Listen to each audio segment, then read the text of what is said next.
Assalamualaikum warahmatullahi wabarakatuh. Bagaimana kabarnya anak-anak Ustadz hari ini?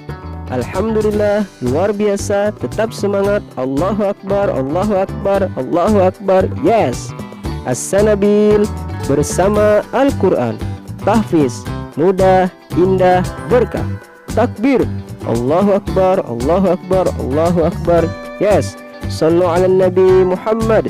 Allahumma salli wa sallim ala Sayyidina Muhammad. Nah anak-anak, kali ini kita kembali belajar akidah akhlak, yaitu pelajaran yang ketiga, beriman kepada kitab-kitab Allah. Sebelum belajar, mari kita baca doa dulu bersama-sama. Bismillahirrahmanirrahim. Rabbi zidni ilma warzuqni fahma. Amin. Alhamdulillahirabbil alamin. Beriman kepada kitab-kitab Allah. Kitab Allah yang menjadi pedoman hidup kita adalah Al-Quran. Kita harus membaca dan memahaminya untuk menambah iman kita kepada Allah. Al-Quran adalah kitab Allah yang diturunkan kepada Nabi akhir zaman Muhammad SAW dengan perantara Jibril. Akan tetapi, sebelum Al-Quran turun, Allah telah menurunkan kitab-kitab lainnya kepada nabi-nabi yang berbeda. Al-Quran menjadi kitab terakhir yang diturunkan untuk menyempurnakan kitab-kitab sebelumnya. Allah sengaja menurunkan kitab-kitab tersebut sebagai petunjuk bagi umatnya ke jalan yang benar dan agar mereka memperoleh kebahagiaan hidup baik di dunia maupun di akhirat. Iman kepada kitab-kitab Allah berarti membenarkan bahwa semua kitab itu diturunkan Allah. Kitab-kitab Allah dibawa oleh Nabi dan Rasul-Rasul Allah dengan perantara malaikat Jibril. Kewajiban kita sebagai seorang muslim yang taat ialah mengimani kitab suci Allah. Tidak hanya Al-Quran, tetapi juga kitab yang telah diturunkan Allah sebelum Al-Quran. Semua kitab yang diturunkan Allah memiliki ajaran yang benar. Akan tetapi Al-Quran sebagai kitab terakhir yang diturunkan merupakan kitab yang menyempurnakan kitab-kitab sebelumnya. Al-Quran adalah kitab terlengkap dan memiliki kebenaran yang mutlak yang harus kita jadikan sebagai pedoman hidup. Kitab-kitab apa saja yang telah diturunkan oleh Allah sebelum Al-Quran? Kepada Nabi siapa kitab itu diturunkan? Kapan kitab-kitab tersebut diturunkan? Akan kita bahas pada pelajaran kali ini. A. Meyakini kebenaran kitab-kitab Allah. Seandainya tidak ada kitab Allah, dapatkah manusia mengetahui siapa Tuhan mereka? Tentu mereka akan tersesat dengan menyangka benda-benda seperti matahari, bulan, atau bintang keramat sebagai Tuhan mereka. Manusia juga tidak mengetahui asal-usul mereka dan kemana kehidupan setelah mereka mati. Dengan adanya kitab Allah yang dibawa oleh Nabi dan Rasul, manusia dapat mengenal siapa Tuhan mereka, asal-usul mereka, dan kemana setelah mereka mati. B. Pengertian iman kepada kitab Allah. Iman menurut arti bahasa adalah percaya atau yakin. Menurut istilah, iman adalah membenarkan dalam hati, mengucapkan dengan lisan, dan melaksanakan dengan anggota tubuh. Arti kitab adalah buku atau lembaran risalah. Menurut istilah, iman kepada kitab-kitab Allah adalah mempercayai atau meyakini bahwa Allah telah menurunkan kitab-kitabnya kepada para nabi dan rasul, agar kitab-kitabnya dijadikan pedoman hidup untuk meraih kehidupan yang sejahtera di dunia dan akhirat. Setiap muslim wajib beriman kepada kitab Allah yang merupakan rukun iman ketiga. Beriman kepada kitab-kitab Allah sebelum Al-Quran bagi umat Islam wajib percaya secara ijmali. Artinya hanya percaya saja, sedangkan memahami dan mengamalkan ajaran-ajaran yang terkandung dalam kitab-kitab sebelum Al-Quran tersebut bukanlah suatu kewajiban. Hal itu disebabkan kedudukan kitab suci selain Al-Quran berakhir dengan diutusnya para nabi dan rasul yang menerimanya. Al-Quran adalah kitab suci terakhir yang diturunkan kepada Nabi Muhammad SAW. Al-Quran telah menyempurnakan kitab-kitab sebelumnya. Oleh sebab itu, umat Islam wajib beriman kepada Al-Quran secara tafsili atau terperinci. Artinya harus meyakini akan kebenarannya, memahami isi ajarannya, dan mengamalkannya dalam kehidupan sehari-hari. C. Nama-nama kitab Allah. Iman kepada kitab-kitab berarti membenarkan secara mantap bahwa semua kitab-kitab itu diturunkan dari sisi Allah. Kitab-kitab itu dibawa oleh rasul-rasul utusan Allah dengan perantara malaikat Jibril. Kitab-kitab itu berisi tentang ajaran-ajaran yang dibawa oleh para nabi yang ditulis pada lembaran-lembaran atau suhuf. Lembaran-lembaran itu dapat berupa kertas, kulit hewan, batang pohon, ataupun ukiran batu.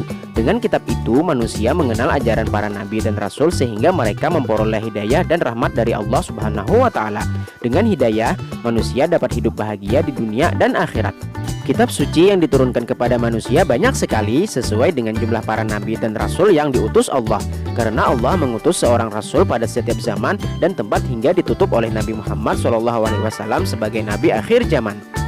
Berapa jumlah pasti kitab-kitab Allah tersebut diturunkan? Kita tidak mengetahuinya, hanya Allah saja yang maha tahu.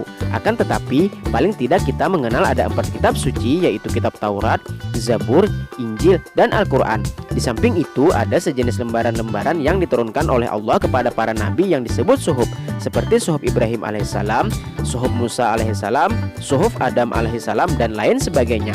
Ajaran para nabi dan rasul itu tertulis dalam lembaran-lembaran agar pengikutnya dapat mengajarkannya kepada anak cucunya.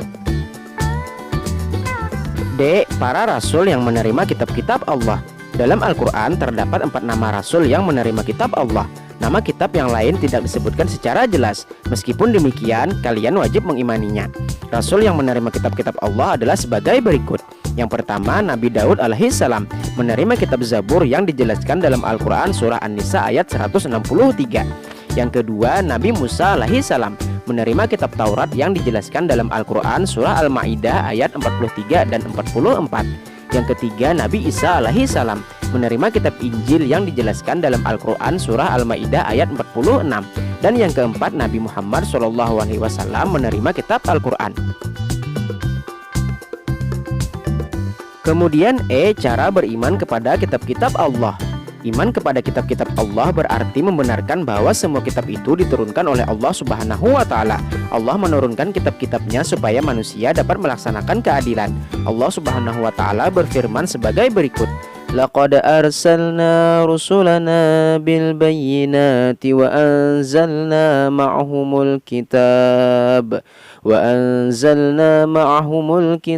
wal mizana liyaquman nasu bil qist. Artinya, sungguh kami telah mengutus rasul-rasul kami dengan bukti-bukti yang nyata dan kami turunkan bersama mereka kitab dan neraca atau keadilan agar manusia dapat berlaku adil. Kitab suci yang diturunkan Allah kepada rasul-rasulnya yang tetap terjamin keasliannya hanyalah Al-Quran. Namun demikian, sebagai seorang beriman, kita tetap wajib mengimani semua kitab-kitab Allah. Bagaimana cara beriman kepada kitab-kitab Allah? Apakah kita harus memiliki keempat kitab itu?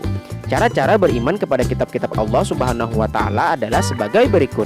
Yang pertama, mempercayai bahwa seluruh kitab datangnya dari Allah Subhanahu wa Ta'ala. Yang kedua, mempercayai nama-nama kitab yang dijelaskan dalam Al-Quran, termasuk keempat kitab yang telah disebutkan di atas. Yang ketiga, membenarkan berita-berita tentang kitab-kitab terdahulu dalam Al-Quran. Dan yang keempat, mengamalkan hukum-hukum dari Al-Quran. Kitab-kitab Allah sebelum Al-Quran sudah tidak berlaku lagi, baik isi maupun aturan-aturan yang ada di dalamnya. Kitab-kitab sebelum Al-Quran hanya berlaku pada masa tertentu, yaitu selama Nabi atau Rasul diutus oleh Allah, sedangkan Al-Quran berlaku sampai akhir zaman. Mahfuzat.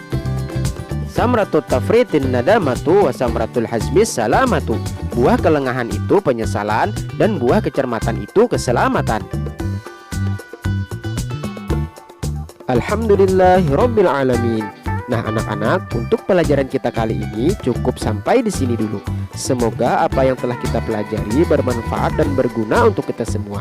Wabillahi taufik wal hidayah. Assalamualaikum warahmatullahi wabarakatuh.